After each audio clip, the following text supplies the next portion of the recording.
ஜோஜு, நீங்க நான் பொறாமைப்படும் நடிகர்களில் ஒருவர். தமிழ் ஆடியன்ஸா சின்ன வயசுல இருந்து கமல் சார் படத்தை பார்த்து வாழ்ந்த நமக்கு இது கொஞ்சம் ஓவரா இருக்க மாதிரி தான் இருக்குல்ல. ஆனா நான் பெட் கட்டுறேன், இந்த படத்தை நீங்க பாத்தீங்கன்னா உங்க மைண்ட் செட் சேஞ்ச் ஆக வாய்ப்பு இருக்கு. இன்னைக்கு எபிசோட்ல நம்ம எந்த படத்தை பத்தி பார்க்க போறோம்னா,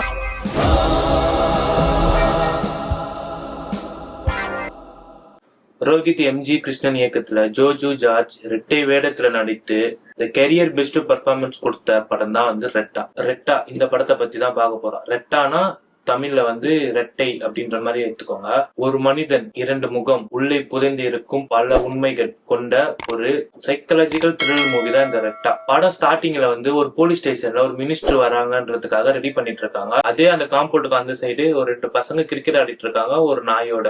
நார்மல் மலையாள மூவிக்கான ஒரு ஃபேவர் இருக்குல்ல, அந்த ஒரு ஃபேவரோட தான் இந்த படம் ஸ்டார்ட் ஆகும். பசங்கள 2 பேர் விளையாடிட்டு இருக்கப்போ அதுல ஒரு பையன் பாலை எடுத்து அந்த போலீஸ் ஸ்டேஷன் காம்பவுண்ட் குள்ள அடிச்சிடறான். அதை இவங்க எடுக்க போறாங்க. எடுக்க போறப்போ ஒரு சுடுற சவுண்டு, துப்பாக்கி சவுண்டு போலீஸ் ஸ்டேஷனுக்குள்ள கேட்குது. இப்போ மினிஸ்டர் அங்க வராங்கன்றதால நிறைய மீடியா பீப்பிள்ஸ், பப்ளிக்ஸ் எல்லாருமே அங்க இருக்கிறாங்க. சுடுற சவுண்டு கேட்ட உடனே போலீஸ் அந்த கேட்டை சாத்தி வெளியே யாரும் போக கூடாதுன்னு சொல்லிட்டு உள்ள போய் பார்த்தா ஜோஜு, இவர் தான் இந்த படத்தோட கதாநாயகன். இவரை பத்தி நம்ம பின்னாடி பேசலாம். இவர் ஒரு ஹாஸ்பிட்டல்ல அட்மிட் ஆயிருக்காரு. அதாவது இவரோட கல்யாண வாழ்க்கை சரியா போல. இவரோட ஸ்டார்டிங் ஸ்டேஜ்ல ரொம்ப ட்ரக் அடிக்டா குடிச்சிட்டு இருக்கிறதுனால இவங்க ஒய்ஃப் அந்த கை குழந்தை தூக்கிட்டு போயிடுவாங்க. அதுக்கு எப்படின்னா கன்வின்ஸ் பண்ணி பேசிட்டு இவருக்கு நிறைய அட்டாக் வந்த ஒரு நிலைமையில இருப்பாரு. அந்த டைம்ல இவருக்கு போன் வருது ஸ்டேஷன்ல இருந்து, இந்த மாதிரி ஒரு விஷயம் ஆயிடுச்சுன்னு. இவர் அங்க ஸ்டேஷனுக்கு போறாரு. ஸ்டேஷனுக்கு போய் பார்த்தா அங்க செத்து கிடக்குறது இவரை மாதிரியே முகம் கொண்ட இன்னொருத்தர். அவர் பேர் வினோத், ஹாஸ்பிட்டல் இன்னொரு பேர் பிரமோத். இவங்க 2 பேர் ட்வின் பிரதர்ஸ். இப்போ ஒரு ஸ்டேஷனுக்குள்ள ஒரு மினிஸ்டர் வர டைம்ல,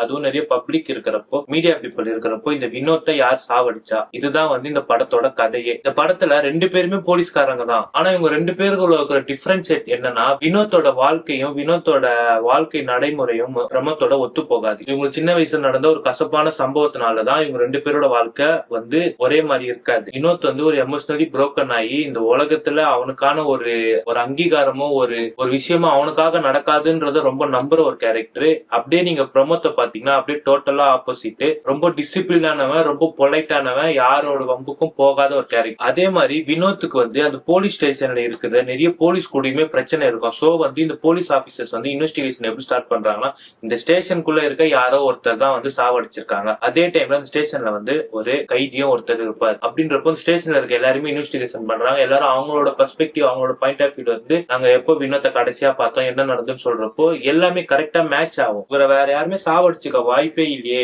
ஒரு கட்டத்துக்கு மேல அந்த போலீஸ் ஆபீசர் எல்லாருமே வினோத்துக்கும் பிரமோத்துக்கும் சின்ன வயசுல இருந்து இருந்த ஒரு பிரச்சனையை வச்சு அவங்க 2 பேரும் ஒன்னா இல்ல, நிறைய மிஸ் அண்டர்ஸ்டாண்டிங் அவங்களுக்குள்ளேயே இருக்குன்றத புரிஞ்சுக்கிட்டு பிரமோத் மேலுமே டவுட் பண்றாங்க போலீஸ் ஆபீசர்ஸ் எல்லாருமே. அதை புரிஞ்சுக்கிட்டு பிரமோத் என்ன பண்றாருன்னா, இந்த இன்வெஸ்டிகேஷனுக்குள்ள அவரும் வராரு. நான் பண்ணல, அவரும் அவரோட பாயிண்ட் ஆஃப் வியூ இதை சூப்பரா கண்டுபிடிக்கிறாரு. இப்போ இந்த கதைக்கு இந்த வினோத்தை யார் சாவடிச்சிருப்பா அப்படின்றதுக்கான ஒரே ஒரு ஐ விட்னஸ் யாருன்னா அந்த கிரிக்கெட் ஆடிதான் அந்த பசங்க தான். இவர் அந்த ஃபுட்டேஜ பார்த்து அந்த பசங்க கிட்ட கேட்கறப்பதான் ஒரு அதிர்ச்சியான ஒரு தகவல் வருது. ஒரு 2 மினிட்ஸ் முன்னாடி தான் அவர் ரொம்ப அவ்வளவு என்ஜாயபிளா பேசியிருப்பாரு. அது அவரோட மொபைல் ட்ராக் பண்றப்போ அந்த கால்ல தெரிஞ்சிருக்கும். அவர் அவ்வளவு சந்தோஷமா பேசியிருப்பாரு. அவருக்கான ஒரு லைஃப் அமைஞ்ச மாதிரி இது வரைக்கும் நமக்கு அமையாத ஒரு லைஃப் இப்ப அமைஞ்சிருக்குன்ற ஒரு சந்தோஷத்துல இருக்கிறவர் அடுத்த நிமிஷம் எப்படி செத்துப்பாரு தானே எனக்கு தோணும். அதுதான் இந்த படத்தோட கிளைமேக்ஸ். இந்த கிளைமேக்ஸ் நான் எப்படி டிஸ்கிரைப் பண்றதுன்னு தெரியல. இப்போ நம்ம பார்த்த சினிமா வரைக்கும் ஒரே ஃபேஸ்ல இருக்கிறவங்க, ஒருத்தர் ரொம்ப வெகுளியா இருப்பாரு, ஒருத்தர் ரொம்ப சண்டை போடுறவரா இருப்பாரு, இப்படிதான் நம்ம பார்த்திருக்கோம். ஆனா இது ஒரே மாதிரி இருந்தா என்னென்ன பிரச்சனைங்க வரும் அப்படின்ற ஒரு விஷயத்த ரொம்ப ஆழமா சொல்லியிருக்காங்க. இப்போ எதனா ஒரு விஷயம் சொன்னா கூட அது ரொம்ப உங்க கிளைமேக்ஸோட அந்த சுவாரஸ்யம் இருக்காதனால நான் அப்படி இங்கே ஸ்டாப் பண்ணிட்டு ஒரு மேலோட்டமா ஒரு விஷயமா சொல்றேன். கிளைமேக்ஸ் நீங்க பார்த்து முடிச்சதுக்கு அப்புறமேட்டு வினோத்தியா செத்தான்றது தெரிஞ்சதுக்கு அப்புறமேட்டு 2 விஷயம் தான் உங்க மைண்ட்ல ஓடும். ஒண்ணு, இது இப்படி நடந்திருக்க கூடாது. இன்னொன்னு, இதெல்லாம் எப்படிங்க நடக்கும். இது 2 விஷயம் மட்டும் தான் உங்க மைண்ட்ல ஓடும். ஆனா அதையுமே இப்படி நடக்காதுன்னு நீங்க சொல்றீங்களே, ஒரு வேளை இப்படி நடந்தா எப்படி இருக்கும், ரொம்ப ரொம்ப ஆழமா சொல்லியிருப்பாங்க. ஜோஜோக்கு போவோம். அவர் வந்து இப்ப நான் ஒரு முடிவு எடுத்திருக்கேன், அவர் நடிச்ச எல்லா படத்தையுமே நான் உட்காந்து தமிழ் படம் நான் இல்ல மலையாளத்துல நடிச்ச எல்லா படத்தையுமே உட்காந்து நான் பார்க்கணும் அப்படின்ற இந்த படம். அப்புறம் நாயிட்டுன்னு ஒரு 2 படம் பார்த்திருக்கேன் அவரோட லைனப்ல. இந்த 2 படமே வந்து எனக்கு வேற மாதிரியான ஒரு கண்ணோட்டத்தை எனக்கு சினிமா மேல கொடுக்குது. இவரு தான் ஹீரோன்றது நம்ம ஃபர்ஸ்ட் ஒரு அக்செப்ட் பண்ணிக்கிற ஒரு மைண்ட் செட்டுக்கு நம்ம போனோம்னா அப்ப அந்த கதை எப்படி இருக்கணும். தமிழ் சினிமால இருந்து மலையாள சினிமா எங்க மாறுபட்டு இருக்குன்னா அவங்க ஹீரோவை நம்பல, அந்த காஸ்டிங் அண்ட் குரூவை நம்பல, அவங்க அந்த கதையை நம்புறாங்க.